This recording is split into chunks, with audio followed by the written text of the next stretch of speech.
السلام علیکم ورحمۃ اللہ وبرکاتہ۔ عرفان رمضان میں ایک بار پھر سے آپ کا خیر مقدم ہے، اسی دعا کے ساتھ کہ اب جو ہم جسارت کریں وہ نیک ہو اور صحیح نیک کی طرف ہمیں لے کے جائے۔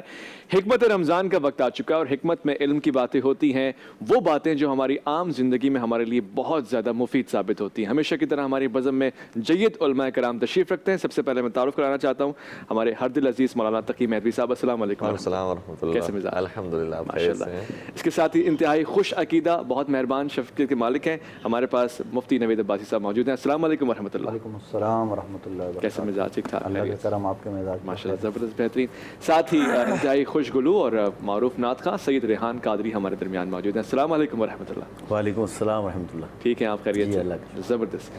آج ہمارا موضوع بھی توبہ ہے، اور توبہ کے مراحل کیا ہیں، اس کا انداز کیا ہونا چاہیے، اس کے طریقہ کار کیا ہے، اس پہ ہم گفتگو کریں گے۔ ساتھ ساتھ آپ کو پتہ ہے بوجود و جانے نامی سیگمنٹ بھی ہم کھیلتے ہیں، اور اس میں ہم بچوں کو علمی اور ادبی شخصیات سے تعارف کراتے ہیں، جوڑتے ہیں۔ ساتھ ساتھ اس ہستی یا ان شخصیات کا تعارف ضروری بھی ہوتا ہے۔ آج اس مقابلے میں پارٹیسپیٹ کرنے کے لیے جو ہمارے پاس آئے ہیں سید جرار نقوی آئے ہوئے ہیں۔ السلام علیکم۔ ساتھ ساتھ عمران بھی موجود ہیں آپ کے ساتھ۔ جی کیسے مزاج؟ تیار ہیں؟ آمادہ ہیں؟ ٹھیک ہے، آج جو بھی شخصیت ہوگی وہ آپ کو بوجھنی ہوگی، مگر یہ کچھ دیر کا انتظار رہے گا۔ تھوڑا سا سسپینس ہم کریٹ کرتے ہیں تاکہ ناظرین جو ہیں وہ بھی تھوڑا سا تیار ہو جائیں، آمادہ ہو جائیں۔ توبہ کے موضوع کے اوپر بات ہوگی۔ سب سے پہلے میں علامہ صاحب سے سوال پوچھنا چاہتا ہوں، توبہ کی تعریف کیا ہے، مفہوم کیا ہے، ضرورت کیا ہے؟ اعوذ باللہ من الشیطان الرجیم، بسم اللہ الرحمن الرحیم۔ توبہ کے لغوی معنی ہیں بازگشت کے، اچھا، یعنی پلٹنا۔ اور اگر اس کو ہم اپنے اصطلاحی زبان میں، جس میں آج انشاءاللہ گفتگو بھی ہونے والی ہے وہ ہوگی، تو اس حوالے سے اس کے معنی اگر ہم بیان کریں تو یہ ہوگا کہ جس نے خدا کے راستے کو چھوڑ دیا ہے، اب وہ خدا کے راستے کی طرف پلٹنا چاہے، تو اس مرحلے کو اور اس عمل کو توبہ کہا جاتا ہے۔ صحیح۔ اور کئی ساری آیات اس حوالے سے بیان کی گئی ہیں، اور کیا خوبصورت انداز ہے پروردگار عالم کا کہ اگر کسی نے گناہ کر کے اپنے آپ کو خدا سے جدا کر لیا ہے، دور کر لیا ہے، معصیت کر کے اپنے آپ کو دور کر لیا ہے، تو یہ انداز پروردگار نے ارشاد فرمایا ہے کہ قُلْ يَا عِبَادِيَ الَّذِينَ أَسْرَفُوا عَلَىٰ أَنفُسِهِمْ لَا تَقْنَطُوا مِن رَحْمَةِ اللَّهِ إِنَّ اللَّهَ يَغْفِرُ الذُّنُوبَ جَمِيعًا إِنَّهُ هُوَ الْغَفُورُ الرَّحِيمُ۔ سبحان اللہ۔ کہ اے میرے رسول آپ یہ فرما دیجئے کہ یا عبادی الذین اسرفوا، اے میرے وہ بندے کہ جنہوں نے اپنے نفس پر ظلم کیا ہے، لا تقنطوا من رحمت اللہ، وہ اللہ کی رحمت سے نا امید نہ ہوں۔ صحیح۔ ان اللہ یغفر الذنوب جميعا، پروردگار ان کے تمام گناہوں کو معاف کرنے والا ہے۔ انہ هو الغفور الرحیم، وہ غفور بھی ہے وہ رحیم بھی ہے۔ تو یہاں پر جو انداز پروردگار نے اختیار کیا ہے وہ اتنا شفیقانہ ہے اور اتنا خوبصورت ہے کہ یہ نہیں فرمایا کہ اے رسول یہ جو گنہگار ہیں، معصیت کار ہیں، نافرمان ہیں، ان کو کہو کہ یہ توبہ کر لیں۔ فرمایا جو میرے بندے ہیں جن سے غلطی ہو گئی ہے، یہ میرے ہی تو بندے ہیں، کہاں جائیں گے میرے در کے علاوہ۔ جناب موسیٰ علیہ السلام ایک مرتبہ پروردگار کے حضور پکارتے ہیں یا الہ العالمین، تو خدا کی طرف سے جواب آتا ہے لبیک۔ پھر جناب موسیٰ نے انداز تبدیل کیا، فرمایا یا الہ المطیعین، اے اطاعت کرنے والوں کے خدا۔ سبحان اللہ۔ خدا کی طرف سے آواز ہے لبیک۔ پھر پروردگار کی طرف پکار گئی کہ یا الہ المحسنین، اے نیکیاں کرنے والوں کے خدا۔ خدا کی طرف سے آواز ہے لبیک۔ لیکن جب جناب موسیٰ نے اس طریقے سے پکارا کہ یا الہ العاصین، اے گنہگاروں کے خدا، اللہ تو پھر خدا کی طرف سے صرف ایک مرتبہ لبیک نہیں آیا، فرمایا لبیک لبیک لبیک یا موسیٰ۔ اللہ اکبر۔ جناب موسیٰ کلیم اللہ پریشان ہوئے اور عرض کیا کہ پروردگار میں نے تجھے عالمین کا خدا کہا، ایک مرتبہ لبیک کہا، میں نے مطیعین کا خدا کہا، ایک مرتبہ لبیک کہا، محسنین کا خدا کہا، ایک مرتبہ لبیک کہا، جب گنہگاروں کا خدا کہہ کر پکارا تو تو نے 3 مرتبہ لبیک کہا، آخر اس کا سبب کیا ہے؟ تو خدا کی طرف سے آواز آئی، دیکھو اے موسیٰ، نیکیاں کرنے والوں کو اپنی نیکیوں پر اعتماد ہے، اطاعت کرنے والوں کو اپنی اطاعت پر اعتماد ہے، لیکن جو گنہگار بندہ ہے اس کو کسی پر اعتماد نہیں ہے سوائے میری ذات۔ اللہ اکبر۔ اگر میں نے بھی اسے رد کر دیا تو وہ کس کے دروازے پر جائے گا؟ کس کے دروازے پہ؟ لہٰذا اطاعت کرنے والے جب پروردگار کو پکارتے ہیں تو خدا کا انداز صحیح ہے، محبانہ ہے اور پسندیدہ ہے، لیکن جب گنہگار پلٹتا ہے خدا کی حضور تو پروردگار کی محبت اس سے بڑی عجیب ہوتی ہے۔ اور روایت کا ایک جملہ یہ ہے کہ پروردگار ایسے اپنے اس گنہگار بندے سے جو توبہ کی طرف آتا ہے محبت کرتا ہے کہ جیسے انسان راستے میں رات کی تاریکی میں نکل جائے۔ البتہ اس کے اندر روایات کے اندر مختلف تعبیرات آئی ہیں۔ ایک تعبیر کے مطابق یہ ہے کہ اپنی سواری کو گم کر لے اور رات کے لک و دک صحرا کے اندر کچھ نظر نہ آئے، دکھائی نہ دے کہ میری سواری کہاں چلے گی، مجھے کس راستے کی طرف جانا ہے، اور اچانک اسی نا امید کی کیفیت کے اندر اسے وہی سواری مل جائے اور اس کے اونٹ پر اس کا قبضہ ہو جائے تو جتنی خوشی اسے نصیب ہوگی کہ میں نے بس معراج کو پا لیا، اسی طریقے سے پروردگار فرماتا ہے کہ جو میرا بندہ لوٹا ہوا میری طرف آ جاتا ہے مجھے بھی ویسی ہی خوشی ہوتی ہے، محبت ہوتی ہے اس سے کہ یہ جو میرا بندہ دور چلا گیا تھا، شیطان کے راستے کی طرف چلا گیا تھا، وہ دوبارہ رحمان کے راستے کی طرف واپس آ گیا۔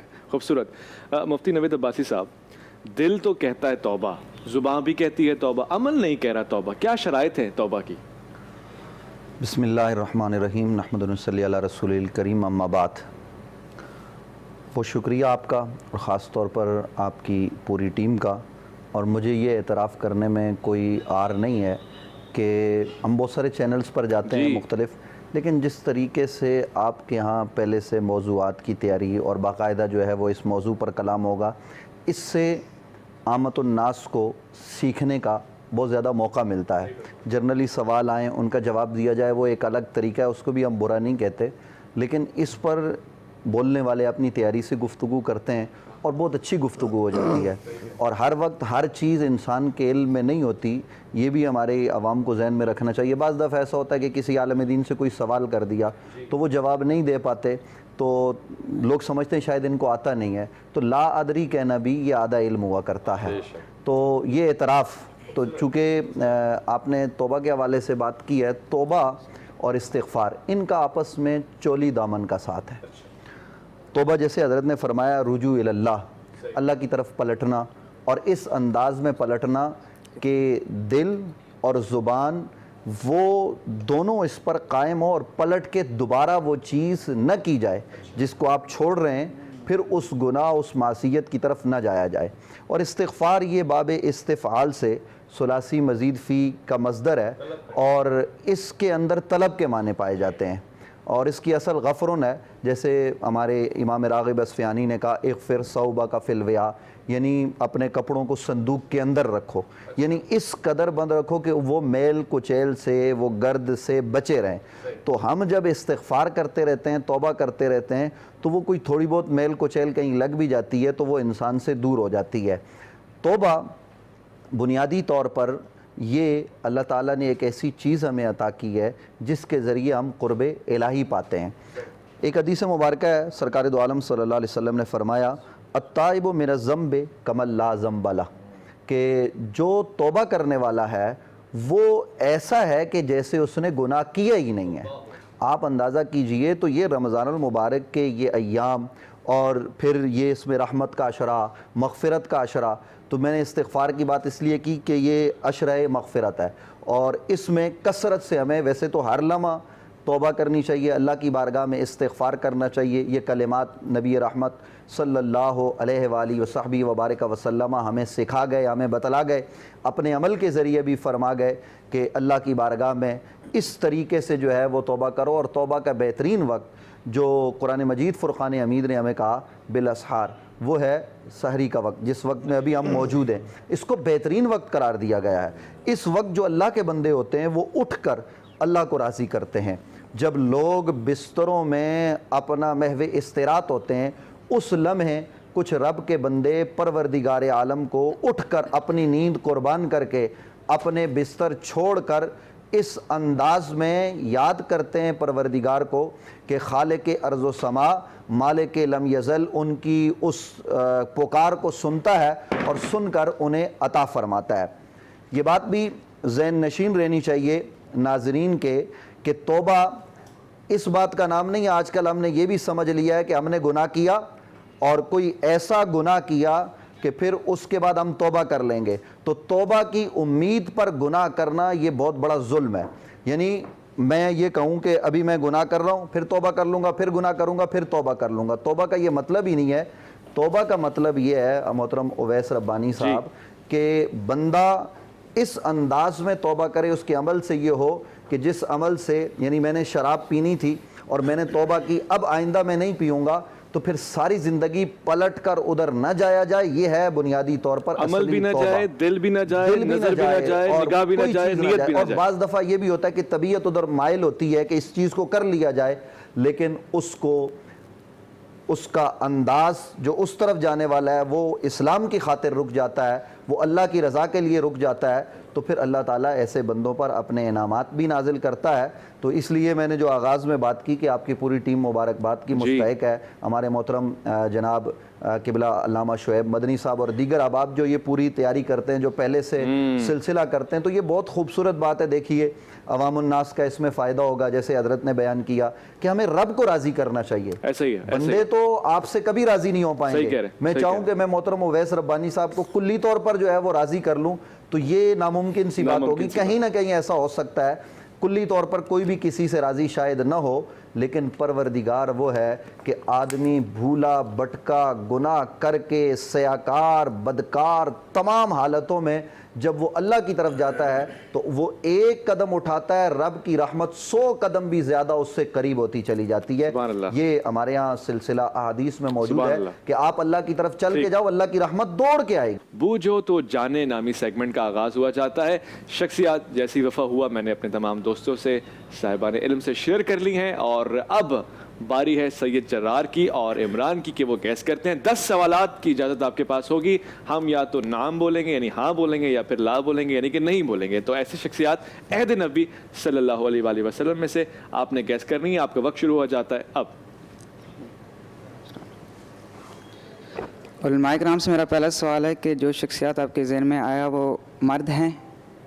جی بالکل مرد ہیں. جی بالکل مرد ہیں. مفتی صاحب نے فرمایا کہ ہاں. ہم دوسرا سوال ان کا تعلق جو ہے وہ خاندان سے ہے یا اصحاب سے ہے؟ ٹھیک ہے علامہ صاحب, خاندان سے ہے یا خاندان سے تو نہیں ہے. خاندان سے نہیں ہے. اچھا ویسے ہاں یا نہ ہم نے بولنا ہوتا ہے, تو اگر آپ نے پوچھا ہے کہ خاندان سے ہے تو اس کا جواب ہے نہ. مختصر سوال پوچھیں آپ تو سارا ہنٹ لے جاتے ہیں. انہوں نے ایک سوال میں 2 سوال کیے, خاندان اور اصحاب. اچھا بعض اوقات مفتی صاحب آپ رہنمائی فرمائیے گا, اگر خاندان سے ہوں تو اصحاب میں بھی تو ہوں گے نا, مطلب صحابی بھی ہوں گے خاندان بھی ہوں گے, ایسا بھی تو ہو سکتا ہے. یعنی دونوں ایک ہی بات ہے. بس صحابی خاندان میں سے ہو یہ ایک شرط ہے, یعنی اہل بیت تو اصحاب میں بھی ہو سکتے ہیں. بالکل اصحاب. خوبصورت. کوئی ایسے صحابی ہیں جن کو آپ نے اہل بیت میں شمار کیا؟ جی سیدنا حضرت سلیمان فارسی رضی اللہ تعالیٰ عنہ عظیم المرتبت ہیں. اچھا. اور نبی علیہ السلام نے ان کو کہا کہ یہ میری اہل بیت میں. اللہ اکبر, اہل بیت میں شامل کیا, کیا وجہ؟ یہ نبی علیہ السلام کا اختیار ہے. کبھی کسی کو اہل بیت میں شامل کر دیں, کبھی کسی کو بدر والوں میں شامل کر دیں, نہ ہونے کے باوجود. یہ حضور کا اختیار ہے. تو نبی علیہ السلام نے حضرت سلمان فارسی سے حضور خوش تھے اور بہت خوش ہوئے, اور خوش ہو کے آدمی کیا کہتا ہے, تو میرا بیٹا ہے, تو میرے ساتھ ہے. تو حضور نے کیا کہا, حضور نے فرمایا تو میری اہل بیت میں. یہ بڑا مقام ہے, یہ بڑا مقام ہے, بڑا. اور پھر انہوں نے نبھایا بھی. ہاں جی بالکل ایسے ہی, بالکل ایسے ہی. کیا بات ہے. 2 سوال آپ پوچھ چکے ہیں اب تک, تیسرا سوال آپ پوچھ سکتے ہیں اگر چاہیں تو.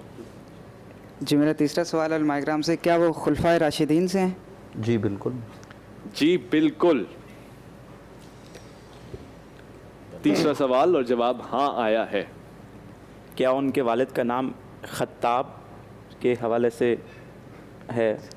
آپ تو تیسرے سوال میں ہی پہنچ گئے. چوتھا سوال پوچھا ہے آپ نے. چوتھا سوال. سوچ لیں. ہم اس طرح بعض اوقات مذاق کر کے تھوڑا سا ڈس بیلنس بھی کرتے ہیں, امبیلنس بھی کرتے ہیں. سوچ لیں. کیا یہ جواب ہم لے لیں, ایسا کچھ لے لیں؟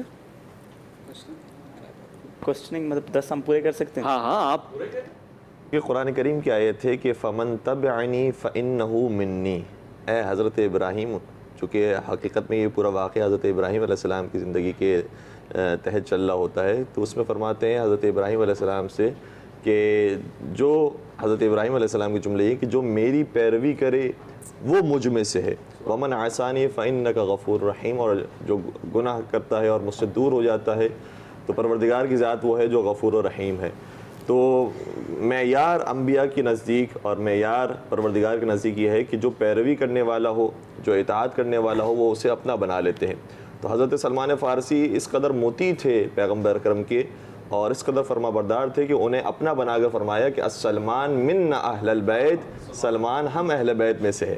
اور یہ اس وقت ارشاد فرمایا کہ جب جنگ خندق کا معرکہ تھا اور جناب سلمان فارسی سے مشورہ لیا گیا, اور یہ بھی پیغمبر اکرم کی کرامت ہے کہ سب کچھ جانتے تھے، علمک ما لم تکن تعلم، اللہ کہ جو کچھ نہیں جانتے تھے سب آپ کو علم دے دیا گیا ہے، لیکن اس کے باوجود اپنے اصحاب کو اس قدر ساتھ رکھ کر چلا کرتے تھے کہ فرماتے ہیں کہ جب یہ اتنا بڑا لشکر آ رہا ہے ہمارے مقابلے پر تو ان کا کیسے ہم سد باب کریں اور کیسے ان کا مقابلہ کریں. تو اس وقت جناب سلمان فارسی کھڑے ہوتے ہیں، فرماتے ہیں کہ ہم جب عجم میں تھے تو ہم نے وہاں دیکھا تھا کہ بڑے لشکروں کا مقابلہ چھوٹے لشکر اس طریقے سے کیا کرتے تھے کہ اپنے ارد گرد خندق کھود دیتے تھے. اللہ اگر آپ بھی یہی کام فرمائیں، اگر آپ مناظر سمجھیں تو پھر ہم انشاءاللہ اس لشکر کا مقابلہ کر سکیں گے.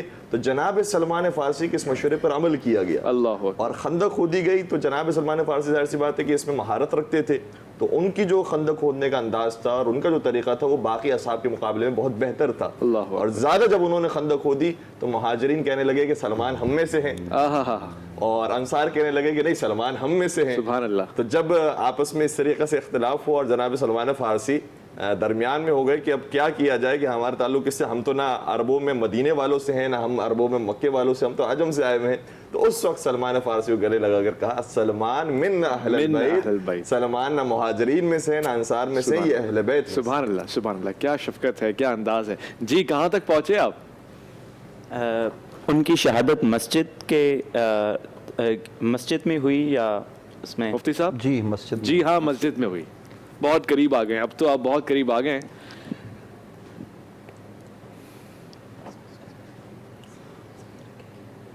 میرے خیال ہے آپ کے پاس 5 سوالات ہیں، آپ تو یوں ہی پوچھ سکتے ہیں جب آپ کو پتہ ہے خلفائے راشدین میں سے، تو آپ بولیں گے جی پہلا سوال ہے ہمارا کیا پہلے خلیفہ ہیں کیا دوسرے، یوں ہی آپ جیت جائیں گے. آج شفقت فرمائیے، مدنی صاحب نے بہت آسان کر دیا. سوال تو انہوں نے کیا نا خطاب جن کے، ہاں تو یہاں تو پہنچ گئے، بہت قریب پہنچ گئے. تاریخ میں ان کا واقعہ امام حسن اور ان کے بیٹے کا بھی کوئی واقعہ تاریخ میں مشہور ہے؟ مطلب ہم مفتی صاحب قبر کے واقعے کی طرف شاید اشارہ کر رہے ہیں کہ وہ تصدیق قبر میں تصدیق کا جو ہے کہ جی بالکل ایسا بالکل ہے کہ جناب سیدنا حضرت امام حسین علیہ السلام کی بابت کہ ان کے صاحبزادے کے ساتھ کچھ یقیناً یہ پہنچ گئے ہیں، یہ پہنچ گئے، یہ بہت پہنچے ہوئے، اسلام آباد سے آئے گے. اسلام آباد سے آئے ہوئے ہیں، ظاہر ہے کیپٹل ہے اسلام آباد، تو پھر ٹیکسلا سے آئے ہیں تو پہنچے ہوئے لوگ ہیں. اور آپ نے بتایا سید ہیں تو ماشاءاللہ سید ویسے پہنچے ہوتے ہیں ماشاءاللہ. تو وہ واقعہ یہ ہے کہ جب معاملات ہوئے تو 2 بچوں کے درمیان، تو حضرت امام حسین نے کہا چلیے آپ تو غلام زادے ہیں. تو یہ عرب میں مطلب اس زمانے میں یہ بات معیوب سمجھی جاتی تھی. تو انہوں نے جا کے اپنے والد بزرگوار سے کہا، تو انہوں نے کہا یہ بات لکھوا کے لے آئیے. اللہ اکبر. تو جب لکھوا کے لے گئے تو انہوں نے کہا شاید اب سزا ملے گی. تو آپ نے وصیت فرمائی کہ اس کو میرے ساتھ قبر میں رکھ دیا جائے تاکہ جب فرشتے مجھ سے سوال کرے تو کیا لے کے آیا تو میں کہوں حسین کی غلامی کی سند لایا. اللہ اکبر، حسین کی غلامی کی سند لے کر آیا. کیا مقام ہے، کیا مقام ہے. جواب آپ کا ہم تو سمجھ گئے، اب آپ سمجھا دیں کیا جواب ہے آپ کا. جی میرا سوال ہے کیا ان کی قبر مبارک جو ہے وہ حضور پاک علیہ السلام کی قبر کے آس پاس یا ساتھ ماشاءاللہ قریب ہے؟ ماشاءاللہ. یہ مزید جا رہے ہیں مزید اچھا یہ تحقیق کر رہے ہیں، غلطی نہ ہو جائے، گنجائش نہیں چھوڑنا چاہ رہے. بس اب سمجھ گئے آپ کا جواب بھی اور ناظرین بھی سمجھ گئے. میں ریحان بھائی سے گزارش کروں گا، آپ تو فتح یاب ہو چکے ہیں، آج آپ کی نصرت ہو گئی ہے. جواب مفتی صاحب آپ شفقت فرما دیں، جس طرح آپ گفتگو کر رہے تھے جواب بھی بتا دیں جب ہم سب کو پتہ چل گیا. بالکل جناب سیدنا حضرت عمر فاروق اعظم رضی اللہ تعالیٰ عنہ خطاب کے بیٹے ہیں اور نبی اکرم صلی اللہ علیہ وسلم کے جلیل القدر صحابی، دوسرے خلیفہ راشد ہیں. اللہ ان کی تربت پر ویسے بھی رحمتیں وہاں نازل ہو رہی ہیں، جس جگہ جس مقام پہ اللہ ہمیں ان کے نقش قدم پر چلنے کی توفیق نصیب فرمائے. انہوں نے بہت خوب پہچانا. ماشاءاللہ بھائی سلامت رہیں. آج آپ کو گفٹ ہیمپرز ملیں گے دانی کی طرف سے گفٹ ہیمپرز خاص طور سے آپ کے لیے آئے ہیں. اور آج تو دانی ہو گیا چاروں طرف سے. نعت شریف سننے کی سعادت حاصل کرنا چاہیں گے. ریحان بھائی توبہ کا موضوع ہمارے پاس چل رہا تھا اور آپ کے پاس تو ایک لشکر ہے کلام کا پورے کے پورے. بس میں اسی مناسبت سے ایک کلام پیش کر رہا ہوں. میرے مولا کرم ہو کرم، میرے مولا کرم ہو کرم، تجھ سے فریاد کرتے ہیں ہم، تجھ سے فریاد کرتے ہیں ہم، میرے مولا کرم ہو کرم، میرے مولا کرم ہو کرم، میرے مولا کرم ہو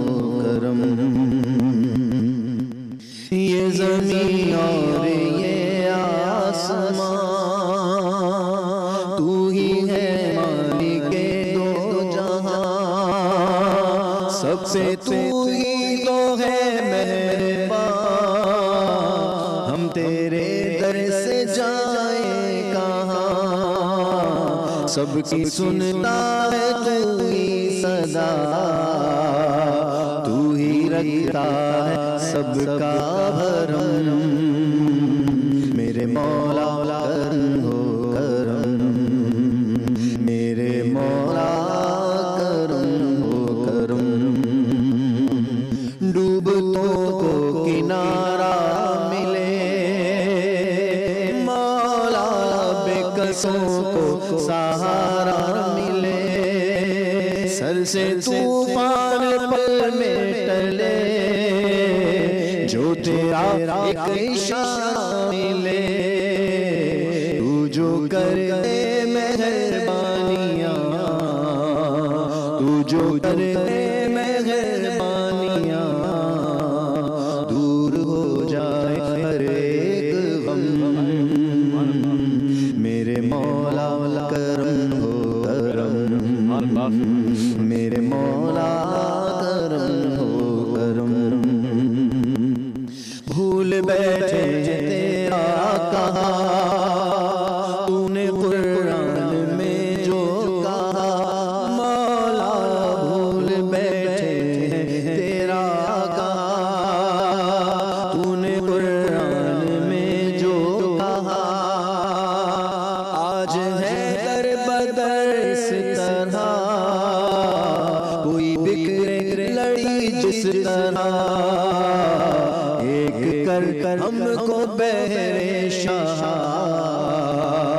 ایک کر ہم کو بہرے شاہ، ہم نے خود پر کیے ہیں ستم، میرے مولا کرم ہو کرم، میرے مولا کرم ہو کرم۔ اے باد صبا کملی والے سے جا کر یہ پیغام میرا، قبضے سے امت بیچاری دین بھی گیا دنیا بھی گئی، یہ موج پریشاں خاطر کو پیغام لبے ساحل نے دیا، ہے دور وصال بہرا بھی تو دریا میں گھبرا بھی گئی۔ کیا خوبصورت کلام تھا، اور اس سے ہمارے جذبات توبہ کے لیے امد آئے ہیں، مگر موضوع بھی توبہ ہے، اور اس کے مراحل سے گزرنا بھی ہے، سمجھنا بھی ہے، عرفان بھی حاصل کرنا ہے۔ علامہ صاحب، توبہ اور توبۃ النصوحہ، قرآن نے اس کا حکم دیا، یہ کیا شے ہے؟ بالکل اس کی طرف توجہ رکھنی چاہیے کہ توبہ لقلقہ زبانی کا نام نہیں ہے، بلکہ سچی نیت کے ساتھ پروردگار کے حضور حاضر ہونے کا نام ہے، اور اس سچی نیت کو ہمیں تاریخ بتاتی ہے کہ دیکھیں سچی نیت کے ساتھ پلٹنا کسے کہا جاتا ہے، اور اس میں مجھے محسوس ہوتا ہے کہ شاید سب سے عظیم مثال اور سب سے بڑی مثال جناب حر علیہ السلام کی ہے۔ کیا مثال ہے کہ جناب حر علیہ السلام جہاں اتنا انہوں نے ظلم ڈھایا تھا اہل بیت کے اوپر، اور کس طریقے سے وہ کربلا تک لے کر آ گئے، لیکن جیسے شب عاشور آئی ہے تو اپنے دل کے اندر عجیب بے چینی کو محسوس کیا کہ العطش العطش کی سزائیں بلند ہو رہی ہیں، اور جب صبح عاشور سورج بلند ہوا ہے تو حر کی تقدیر کا سورج بھی نکل آیا، اور پھر وہ جب پلٹ کر آئے ہیں تو اب دیکھیے گا کہ جو حجت خدا ہے، جو امام وقت ہے، انہوں نے یہ نہیں کہا کہ ہے حر ہمیں پسند آیا کہ تم نے توبہ کر لی، ہم نے تمہیں سینے سے لگا لیا، ہمیں بڑا اچھا لگا، بلکہ عجیب جملے ہیں تاریخ کے۔ نواس رسول نے جناب حر کو دیکھ کر فرمایا یا اخی انت اخی فی الدنیا والآخرہ، اللہ اکبر، تو میرا دنیا اور آخرت میں بھائی ہو گیا۔ اس کا بھائی کیا بھائی ہو گیا، یعنی بھائی وہ ہوتا ہے کہ نبی اکرم صلی اللہ علیہ وآلہ وسلم نے عقد اخوت پڑھتے وقت اپنا بھائی بنایا ہے، تو حضرت علی ابن ابی طالب علیہ السلام کو بنایا، تو نبی جیسے ہوں تو حضرت علی جیسے کو اپنا بھائی بناتے ہیں، اور حسین کا دروازہ وہ ہے کہ حر جیسے کو بھی بھائی بنا لیا۔ کسے ملی یہ سعادت یہ زیب و زین، بالی پہ تیرے آئی ہیں خود مادر حسین، اس مرتبے کے بعد تو سب تجھ کو مل گیا، اے حر حسین مل گئے، رب تجھ کو مل گیا۔ کیا خوبصورت مثال ہے۔ تو سچی توبہ وہ ہوتی ہے کہ جب انسان پلٹ کر آیا ہے تو پھر اپنی جان مال عزت سب کچھ راہ خدا میں انفاق کرنے کے تیار ہو جائے، اور قرآن کریم میں بھی اس کی مثال موجود ہے کہ وہ جادوگر جو فرعون لے کر آیا تھا، جب ان جادوگروں نے دیکھ لیا کہ حضرت موسیٰ کے پاس جادو نہیں ہے معجزہ ہے، تو فرمانے لگے کہ آمنا برب العالمین، رب موسیٰ و ہارون، کہ ہم رب العالمین پر ایمان لے کر آ گئے ہیں. وہ رب العالمین جو ایسا نہ ہو کہ لوگ سمجھے کہ فرعون کو رب العالمین سمجھ کے ایمان لے کر آ گیا. رب موسیٰ و ہارون, جو موسیٰ علیہ السلام کا رب ہے, جو ہارون علیہ السلام کا رب ہے, ہم اس پر ایمان لے کر آئے ہیں. اور پھر سر سجدے میں جب رکھ دیا پروردگار کے حضور تو فرعون کو جلال آ گیا. فرعون نے کہا یہ تو ہمارے افراد تھے اور یہ موسیٰ پر ایمان لے کر آ گئے, تو انہیں سولی پر چڑھانے کا حکم دیا. تو جو ان کے افراد تھے جو جادوگر بن کر آئے تھے, انہوں نے کہا کہ چاہے تو ہمارے بدن کو ٹکڑے ٹکڑے کر دے لیکن ہمارے دل سے ایمان پروردگار نہیں نکال سکتا. تو انہوں نے اپنی جان کا نذرانہ پیش کر دیا, لیکن اس کے بعد پھر توبہ, سچی توبہ کرنے کے بعد, عارف کی توبہ تھی, جی صاحب معرفت یہ کی توبہ, اس کو کہا جاتا ہے توبۃ النصوحہ. سبحان اللہ. اور ایک مرتبہ مولا متقیان امیر المؤمنین حضرت علی ابن ابی طالب علیہ السلام کے سامنے کسی شخص نے کہا استغفر اللہ. کبھی کبھار ہوتا ہے لوگ جو دینی شخصیات ہوتی ہیں ان کے سامنے بڑے اچھے جملے کہتے رہتے ہیں, کبھی سبحان اللہ کہہ دیا, کبھی ماشاء اللہ کہہ دیا, لا حول ولا قوة. تو یہ مولا متقیان کے سامنے استغفر اللہ کہا. تو مولا متقیان نے کہا تجھے معلوم ہے استغفر اللہ کے اندر کتنی باتیں پوشیدہ ہے جو تو نے کہہ دیا. نہج البلاغہ کے اندر یہ حصہ موجود ہے. امام شاہ فرماتے ہیں کہ 6 باتوں کو سوچنے کے بعد پھر تجھے استغفر اللہ کہنا چاہیے. اچھا, کہ وہ 6 باتیں کون سی ہیں, یا عامل مومن بیان فرمائیے. کہ سب سے پہلی بات کہ تیری زبان سے استغفر اللہ اس وقت نکلے جب تم اپنے گناہوں پر پشیمان ہو. جب پشیمانی ندامت ہو تب جا کر استغفر اللہ کہو. دوسری بات یہ کہ جب پشیمانی کے ساتھ کہا ہے تو آئندہ اب خبردار اس گناہ کو انجام نہ دینا, یہ دوسری بات. تیسری بات یہ کہ اگر حقوق اللہ کے اندر کمی رہ گئی تھی تو اسے انجام دو. اگر نمازیں نہیں پڑھی تھی تو یہ نہیں کہ استغفر اللہ کہہ دی اور بات ختم ہو گئی, کہ اب اس کی قضا انجام دو. روزے چھوٹ گئے تھے اس کی قضا انجام دو. حج رہ گیا تھا حج انجام دو. تو جو چیزیں حقوق اللہ کے اندر رہ گئی تھی اسے انجام دو. اور کہا کہ چوتھی بات یہ ہے کہ اگر حقوق العباد کے اندر کمی کی تھی, خدا نہ خاصا کسی کی چوری کر لی, ظلم ڈھایا, کسی کو مارا ہے, پیٹا ہے, تو پہلے اس سے معذرت خواہی کرو, معافی طلب کرو, اس کا حق ادا کرو, تب جا کر تم کہو استغفر اللہ. یہ 4 باتیں بیان فرمائی, اور یہ 4 باتیں ایسی ہیں کہ جو حقیقی توبہ کے اندر شامل ہوتی ہیں. پھر 2 باتیں بیان فرمائی جو کمال توبہ پر دلیل ہے. وہ کون سی 2 باتیں؟ کہا کہ جس طریقے سے تمہیں گناہ کرنے میں لذت محسوس ہوئی تھی, حقیقی توبہ یہ ہے کہ اب عبادت پروردگار کرنے میں لذت محسوس ہو, کہ اب قرب پروردگار حاصل کر رہا ہوں. اور آخری بات بیان فرمائی کہ اگر تم نے مال حرام کے ذریعے اپنے شکم کو پالا تھا اور تمہارا بدن جو بنا تھا وہ مال حرام کے ذریعے بنا تھا, تو اب اپنے بدن کو اتنا پگال دو اور اتنا ختم کر دو کہ وہ حرام کا مال ختم ہو جائے اور حلال کے مال سے اب تمہارا بدن قائم و دائم ہو جائے. پھر کہو استغفر اللہ. تو توبۃ النصوحہ صرف کلے پیٹنے کا نام نہیں ہے, حقیقی معنوں میں پروردگار کا ہو جانے کا نام. خوبصورت, کیا عمدہ گفتگو. اور میں آپ کی خدمت میں یہ بھی جملہ عرض کر دوں کہ دیکھیں پروردگار جو اتنا کریم ہے, اتنا رحیم ہے, وہ جہاں پر سریع الحساب اپنے آپ کو کہتا ہے وہیں پر سریع الرضا بھی ہے. اور پھر میں تو یہ کہوں گا بلکہ ہم شاید ایک بندے کا دوسرے بندوں کا حساب کتاب لینے میں پھر بھی جلدی کرتے ہیں. پروردگار سریع الحساب ہونے کے باوجود پوری ہمیں مہلت دیتا ہے, کیا خوبصورت, پوری زندگی دیتا ہے. اگر اس میں اس کو سریع الرضا کہہ کر پکار لیا اور اس کے ہو گئے تو پھر وہ اپنا بنا لیتا ہے, اور پھر وہ حساب کتاب میں آپ نے ذکر کیا جناب موسیٰ علیہ السلام کا, اور پھر فرعون کے معاملات بھی آپ نے ذکر کیا. مفتی صاحب, ایک وقت ایسا آیا کہ فرعون نے بھی توبہ کی, اس کی توبہ قبول نہیں ہوتی, اس کے پیچھے کیا وجوہات ہیں؟ بہت خوبصورت سوال آپ کا. قرآن مجید فرقان حمید نے ایک بات کی نبی علیہ السلام کی بابت, وَلَوْ أَنَّهُمْ ظَلَمُوا أَنفُسَهُمْ جَاءُوكَ فَاسْتَغْفَرُوا اللَّهَ وَاسْتَغْفَرَ لَهُمُ الرَّسُولُ لَوَجَدُوا اللَّهَ تَوَّابًا رَحِيمًا. قرآن کیا کہہ رہا ہے؟ قرآن کہتا ہے جب تم اپنی جانوں پر ظلم کر بیٹھو تو پھر کیا کرو؟ وَلَوْ أَنَّهُمْ ظَلَمُوا أَنفُسَهُمْ جَاءُوكَ, بارگاہ مصطفیٰ میں آ جائیں. ابھی ان کو کہو کہ آپ کے پاس آ جائیں. فَاسْتَغْفَرُوا اللَّهَ, اب استغفار کریں. وَاسْتَغْفَرَ لَهُمُ الرَّسُولُ, رسول پھر ان کے لیے استغفار کریں, پھر اللہ کو یہ بخشنے والا مہربان پائیں گے. سبحان اللہ. یہ آیت آپ پیش نظر رکھیے اور دیکھیے کہ جناب پیغمبر حضرت موسیٰ علیہ السلام کے زمانے میں کئی دفعہ ایسا ہوا کہ اللہ کا عذاب آنے لگا تو حضرت موسیٰ علیہ السلام کی وجہ سے وہ ٹل گیا, وہ عذاب نہیں آیا. جس لمحے موسیٰ علیہ السلام اپنی پوری قوم کے ساتھ وہ دریا, وہ پانی پار کر گئے جو رک گیا تھا جناب موسیٰ علیہ السلام کے لیے آپ کے معجزے کے طور پر, جب عین درمیان دریا کے سمندر کے فرعون آ گیا تو اس لمحے اس نے کہا کہ میں ایمان لاتا ہوں موسیٰ علیہ السلام کے رب پر, تو اس کا وہ ایمان لانا قبول نہیں ہوا. بہت ساری باتیں کہ جی آخری وقت میں نہیں ہوتا, بہت باتیں کی جا سکتی ہیں, لیکن آپ محبت اور عقیدت کی بات سننا چاہتے ہیں تو وہ یہ ہے کہ جب تک موسیٰ ان میں موجود تھے، ان کی طرف تھے، تو عذاب نہیں آیا تھا۔ اب موسیٰ ان کو چھوڑ کے اس پار چلے گئے، خدا کا پیغمبر گیا تو خدا کی رحمت بھی ساتھ چلی گئی اور وہ غرق ہو گیا فرعون، اور وہ عبرت کی مثال بن گیا۔ آج بھی وہ نشان عبرت کے طور پر اس کی لاش جو ہے وہ موجود ہے، اور ہم عبرت حاصل کرنے والی آنکھیں ہوں اس کو دیکھیں، عبرت حاصل کریں کہ کس طریقے سے وہ اپنے آپ کو خدا کہنے والا کہ میں سب سے بڑا خدا ہوں، میں ہی سب سے اعلیٰ ہوں، میں ہی اقتدار والا ہوں، میں ہی جو ہے وہ عزت والا ہوں، وہ جناب موسیٰ علیہ السلام اور ان کی قوم کو ذلیل و رسوا سمجھنے والا جن کو اللہ نے عزتیں دی تھی، آج وہ عبرت کا نشان ہے۔ اور موسیٰ کے تذکرے آج بھی ہیں، صبح قیامت تک بھی ہوں گے۔ قیامت میں بھی وہ جہنم میں جائے گا اور پیغمبر موسیٰ جناب جنت میں موجود ہوں گے۔ تو ہمیں ان چیزوں سے عبرت بھی حاصل کرنی چاہیے کہ فرعون جیسا نہیں رہا تو آج ہم ظلم کر کے کیا حاصل کر لیں گے۔ اگر ہم اس کو معاشرتی طور پر دیکھیے تو ہمارا ہاتھ ظلم کی طرف بڑھتا ہے۔ کتنے دن، آخر کب تک ہم یہ گزارش کریں گے اپنی قوم سے کہ رمضان المبارک میں بھی ظلم سے ہاتھ نہیں رکتا؟ کیا معاملات چل رہے ہیں ہمارے ملک میں، غریب جو ہے وہ بیچارہ پس رہا ہے، سلسلہ جو ہے وہ ظلم کا بڑا ہوا ہے، جس کو تھوڑا سا اقتدار ملتا ہے وہ ظلم پر اتر آتا ہے۔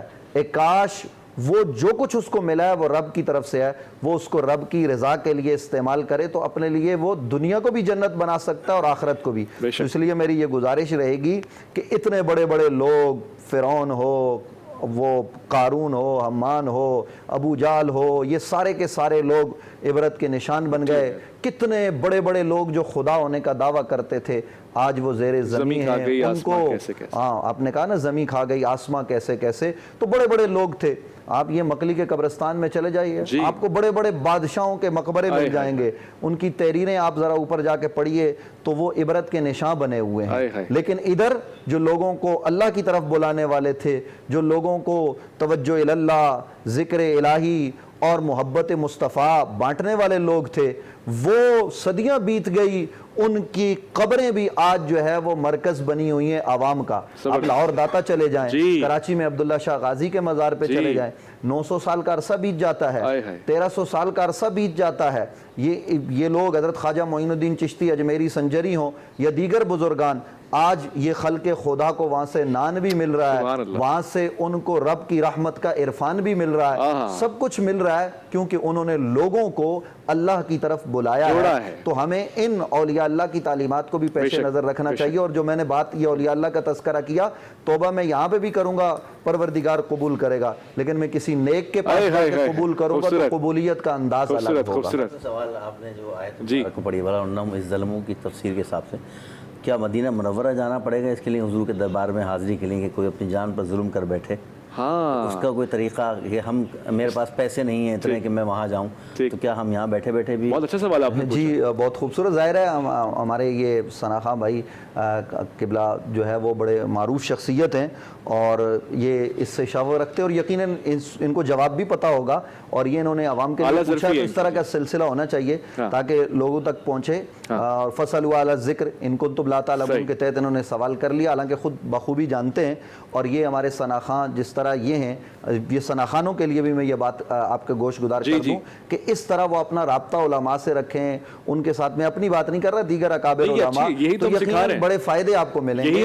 اور اس طرح کے لوگ بہت کم ہیں اس میدان میں۔ منہ پر بات کرنا، کسی کی تعریف کرنا، یہ تلوار سے ذبح کرنا ہے حضور کے فرمان کے مطابق۔ لیکن میں نے ایک بات کر دی، ایک اچھی بات، آپ ہمیں تلوار سے ذبح کر رہے تھے، نہیں وہ تو میں نے حقیقت بیان کی نا۔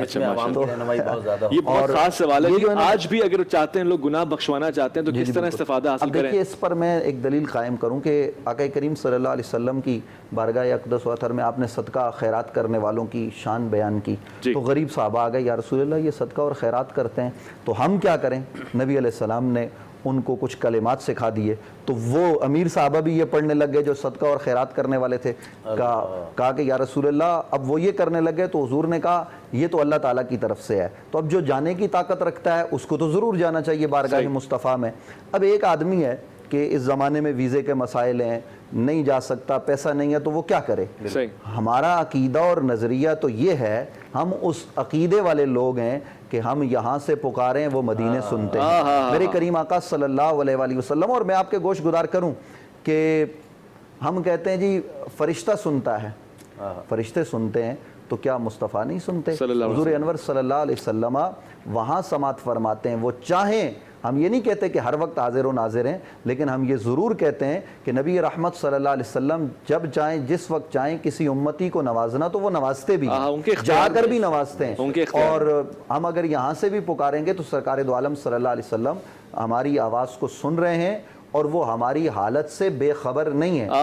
اس لیے میں آپ کے یہ جو ہے وہ محبت بری بات ہے کہ نبی رحمت صلی اللہ علیہ وسلم پر درود پڑھا جائے, اور یہاں سے ہم مدینے کی طرف منہ کر کے کہیں یا رسول اللہ آج آپ کی امت بڑی ذبحالی کا شکار ہے, امت پر ایک تباہی کا دور ہے, اور ہم اپنی عظمت رفتہ کو کھو چکے ہیں, ہمارے اوپر جو ہے وہ اغیار مسلط ہو چکے ہیں. یا رسول اللہ ہماری ذات پر بھی رحم کیجئے, اور آپ اللہ کی بارگاہ میں التجا کیجئے, اپنی امت کے لیے دعا کیجئے. اے خاصہ اے خاصان رسول, وقت دعا ہے امت پہ تیری آ کے عجب وقت پڑا. تو یہ امت پہ جو عجب وقت ہے, ہم حضور سے کہیں کہ یا رسول اللہ آپ ہمارے لیے دعا کیجئے, اور یہ دعا ایسے انداز میں قبول ہوگی لوجد اللہ تواب الرحیم.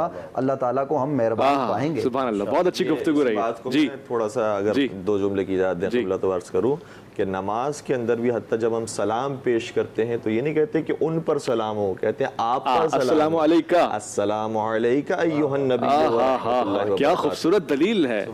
تو آپ پر اس وقت کہا جاتا ہے کہ جب وہ حاضر ہوں, جب وہ ناظر ہوں, جب وہ مخاطب ہوں, دیکھ رہے ہوں, تو پھر فرماتے ہیں السلام علیکہ ایھا النبی ورحمۃ اللہ وبرکاتہ, اے رسول آپ پر ہمارا سلام. اور پھر ہم قرآن کریم کی آیت کو دیکھیں تو اس میں بھی ارشاد ہوتا ہے کہ انا ارسلناک شاہدا ومبشرا ونذیرا. تو اس وقت بھی سب سے جو پہلا لفظ استعمال ہوا ہے کہ اے رسول ہم نے آپ کو جو بھیجا ہے وہ شاہد بنا کر بھیجا, گواہ کے لیے, گواہ بنا کر بھیجا. اور گواہی کے لیے ضروری ہے کہ پہلے وہ چیز دیکھے اور پھر گواہی دے. تو جب اس پروردگار نے اپنے حبیب کو گواہ بنا کر پیش کیا ہے تو پوری انسانیت کے اوپر, پورے عالمین کے اوپر اس نبی کی نگاہ ہے, اور اس کے بعد وہ گواہی. کیا خوبصورت بات ہے, کیا خوبصورت بات ہے. ایک مختصر سا وقفہ لیں گے, وقفے کے بعد لوٹ کر آئیں گے اور اسی پہلو پہ یہیں رکے سوال کریں گے. معصومین کی توبہ کے حوالے سے بھی بات ہوگی انشاءاللہ. عرفان رمضان میں آپ کا انتظار ہے.